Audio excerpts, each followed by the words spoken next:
Halo semuanya, jumpa lagi dengan saya Chandra di channel Terapin Tekno. Fanboy Asus pasti bangga nih sama HP yang satu ini. Yap, Asus Zenfone 9. Di tangan saya udah ada unit HP-nya nih. Yang menariknya, HP ini tuh bisa dikatakan katanya HP paling minimalis. Bukan minimalis sebutannya apa ya? HP dengan desain terkompak di dunia saat ini. Masa iya sih? Dan langsung kita unboxing aja kali ya unit HP-nya si Asus Zenfone 9 ini. Di sini langsung aja kita unboxing. Oke, dalam paket pembeliannya simple aja nih. Di sini kita mendapatkan buku manual, SIM tray ejector, hard case yang bentuknya seperti ini. Ini menurut gue unik banget sih untuk hard case-nya ya teman-teman. Lalu juga unit HP-nya, kepala charger dengan output 32 watt, lalu kabel charger USB Type-C to Type-C, dan juga kita mendapatkan earphone. Ya, first impression saya pas pertama kali pegang HP ini tuh kerasa enak banget dan emang bener compact. Yang terutama untuk masalah bobotnya di sini bener-bener ringan nih. Dan kalau misalnya kalian lihat untuk bagian belakangnya ini adalah polikarbonat yang didukung dengan tekstur yang menurut saya halus banget. Jadi ini gak gampang ninggalin bekas sidik jari juga ya, walaupun memang menggunakan material plastik. Di sini juga terkesan doff gitu loh. Jadi menurut saya oke banget. Untuk bagian frame juga HP ini tuh memang agak sedikit lumayan tebal kalau kita perhatikan. Dan ya tebalnya ini menurut saya jadi nilai plus karena kita bisa menambahkan beberapa port tambahan lagi. Dan menurut saya dengan frame yang tebal seperti ini kita bisa menambahkan lubang jack 3,5 mm. Jadi menurut saya itu membantu banget dan kita nggak perlu tuh pakai yang namanya converter lagi. Jadi menurut saya ini adalah HP flagship yang masih menanamkan lubang earphone. Earphone. Jadi menurut saya ini adalah HP flagship yang masih menanamkan jack 3,5 mm.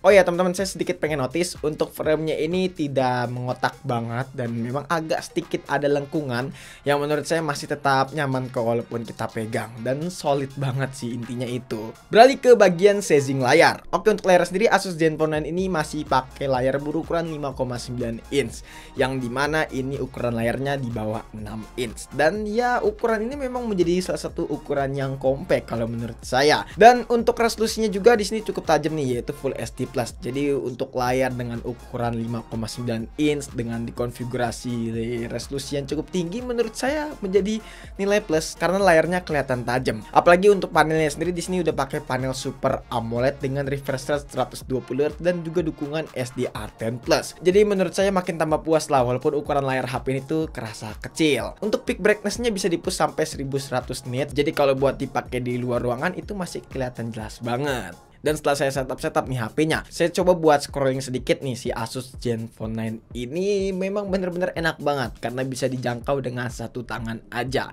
Jadi tuh nggak perlu kita pakai dua tangan, satu tangan aja udah cukup di HP ini karena bisa menjangkau semua bagian yang ada di layar HP ini. Beralih ke bagian performa. Untuk bagian performa chipsetnya sendiri HP ini tuh pakai SoC yang bisa dikatakan paling ngebut dari Snapdragon, yaitu Snapdragon 8 Plus Gen 1, yang dimana performanya nggak usah diragukan lagi. Skor tentunya aja bisa tembus sampai 1 juta. Ini bukan HP gaming, tapi skornya bisa tembus sampai 1 juta. Nah, memang banyak banget yang bilang sih agak sedikit nanggung woi, karena memang Snapdragon 8 Gen 2 itu udah pengen keluar, tapi HP ini masih pakai Snapdragon 8 Plus Gen 1. Bisa dikatakan memang Asus ini agak sedikit telat masukin HP ini. Jadi yang lain itu udah pada mempersiapkan Snapdragon 8 Gen 2, HP ini masih pakai Snapdragon 8 Plus Gen 1. Memang agak sedikit nanggung aja sih beli HP ini. Tapi tenang aja friend. Untuk masalah performanya kayaknya Snapdragon 8 Gen 2 sama Snapdragon 8 Plus Gen 1 ini mungkin bakalan mirip-mirip ya. Soalnya saya baca sedikit-sedikit Snapdragon 8 Plus Gen 1 dengan si Snapdragon 8 Gen 2 itu perbedaannya nggak terlalu signifikan. Dan memang itu benar terjadi. Buat main game PUBG Mobile aja HP itu bisa dapat settingan XDR Extreme. Yap, jadi buat masalah FPS-nya nggak usah diragukan lagi, bisa ngelibas game PUBG Mobile dengan sangat lancar. So, kayaknya memang Snapdragon 8 Plus Gen 1 ini masih mumpuni banget lah buat dipakai di tahun 2022, 2023, 2024, bahkan 2030 mungkin. Tapi saya belum bisa ngebahas lebih mendalam Snapdragon 8 Gen 2 yang nantinya bakalan keluar di tahun ini kemungkinan. Ya, mungkin tahun ini atau tahun depan kali ya. Tapi yang jelas saya belum bisa bahas lebih mendalam soal SoC itu. Nah, buat kalian juga yang worry untuk masalah suhu HP ini bakalan panas. Nggak usah khawatir karena memang HP ini memiliki sistem cooling yang baik, dan Asus sudah mengklaim sistem cooling HP ini tuh bisa lebih adem daripada seri sebelumnya, yaitu Asus Zenfone 8 alias Zenfone 8. So untuk masalah performa dan suhu kita mungkin bakalan bahas di video terpisah aja setelah saya cobain HP ini buat main game mungkin seharian atau 2 harian nonstop. Kayaknya baterai keburu habis tuh.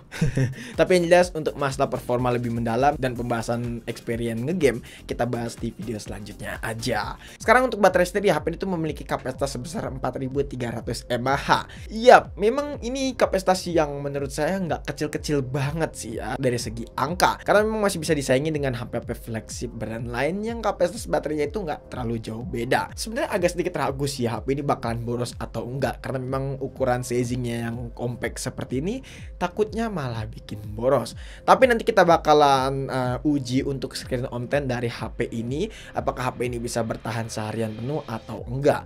Soalnya kasus-kasus yang ada alias HP-HP yang ada di pasaran saat ini yang memiliki desain compact pasti baterainya boros walaupun memiliki kapasitas baterai mAh yang cukup besar. Fast chargingnya sendiri HP ini tuh cukup disayangkan karena cuma 30 watt aja.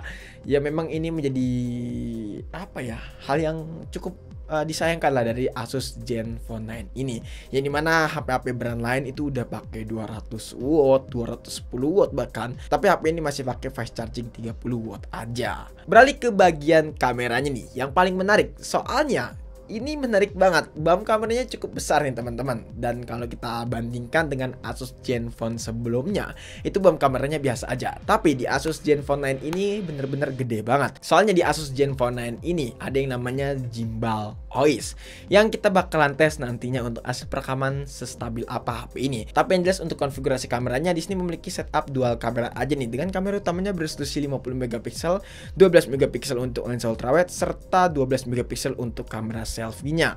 Nah, buat hasil fotonya sih bisa dikatakan oke banget nih. Saya belum bisa menilai lebih jauh hasil kamera dari si Asus Zenfone 9 ini, tapi secara kualitas menurut saya oke banget. Dan memang kalau misalnya dari segi detail kelihatan tajam banget. Warnanya juga nggak kelihatan oversaturated, masih kelihatan natural-naturalnya gitu. Tapi yang jelas untuk kamera memang nggak usah diragukan lah Asus Zenfone 9 ini. Oke, jadi ini adalah perekaman kamera belakang dari Asus Zenfone 9 di resolusi Full HD plus 60 fps. Untuk hasilnya kurang lebih seperti ini. Dan yang menarik di sini bisa sampai 8K ya guys ya. Dan untuk 4K-nya bisa sampai 60 fps juga. Menurut kalian gimana nih, hasilnya bagus atau enggak? Mungkin bisa kalian nilai sendiri aja. Oke, jadi ini untuk hasil kamera depan dari Zen 9 di resolusi Full HD plus 30 fps. Untuk hasilnya kurang lebih seperti ini. Memang agak sedikit ngezoom kalau misalnya kalian lihat, tapi secara warna memang ya agak sedikit oversaturated nih kalau misalnya kalian lihat tadi. Untuk bagian awannya juga ya seperti ini kurang lebih untuk hasilnya. Tapi setelah saya coba sedikit nih ya, untuk processing image-nya itu agak sedikit lama. Dan ya ini menjadi PR sih buat Asus Zenfone 9. Semoga ini bisa diperbarui di updatean software selanjutnya. Karena memang processing gambarnya itu nggak cepet gitu loh, nggak kayak HP-HP brand lain yang pakai SoC yang sama, yang bisa tak gitu loh. Tapi HP ini loading. Jadi begitu. Lola. Kayak pikiran gue Lola. Tidak seperti kebanyakan HP-HP brand lain nih, yang fingerprintnya itu ada di dalam layar. Tapi fingerprint HP ini tuh ada di samping layar, yang ada di tombol power. Dan tombol powernya ini yang menurut saya unik banget, karena kita bisa menjadikan shortcut yang nantinya kita bakalan bahas. Karena saya belum bisa nge-explore lebih dalam Asus Zenfone 9 ini, terutama untuk tombolnya ini. Dan kira-kira shortcut apa aja sih yang bisa digunakan di tombolnya ini. Jadi untuk Asus Zenfone 9 ini memiliki 3 varian nih ya. Untuk yang 6/128, terus juga 8/256, dan juga 16/256. Wow, 16/256 itu gede banget. Dan harganya sendiri saya belum tahu pasti berapa harga Asus Zenfone 9 ini, karena saat video ini dibuat HP-nya itu belum launching di Indonesia secara resmi. Dan saya baru pegang aja sih HP ini. Ya, mantap lah kebagian HP-nya. Dan kalau misalnya nantinya harganya udah keluar, saya bakalan pin di kolom komentar aja. Tapi yang jelas pesan saya soal HP ini tuh saya cukup puas lah, terutama dari segi desainnya yang compact banget. Mungkin kalau HP ini buat saya alias ini dikasih oleh Asus, saya bakalan jadiin HP ini sebagai daily driver. Soalnya enak banget gitu loh. Tapi karena HP ini cuma pinjaman, ya apa boleh buat. Jadi mungkin cukup sekian aja video kali ini. Kalau misalnya kalian punya pendapat ataupun punya pertanyaan lainnya, bisa tulis di kolom komentar. Dan jangan lupa juga follow Instagram kita di @sarapintekno jika teman-teman pengennya tuh random kita. Chandra pamit dan sampai jumpa di video selanjutnya. Chandra pamit dan sampai jumpa di video selanjutnya. Until next time, goodbye. Kalau dikasih ke gua nih, gue jadiin daily driver nih.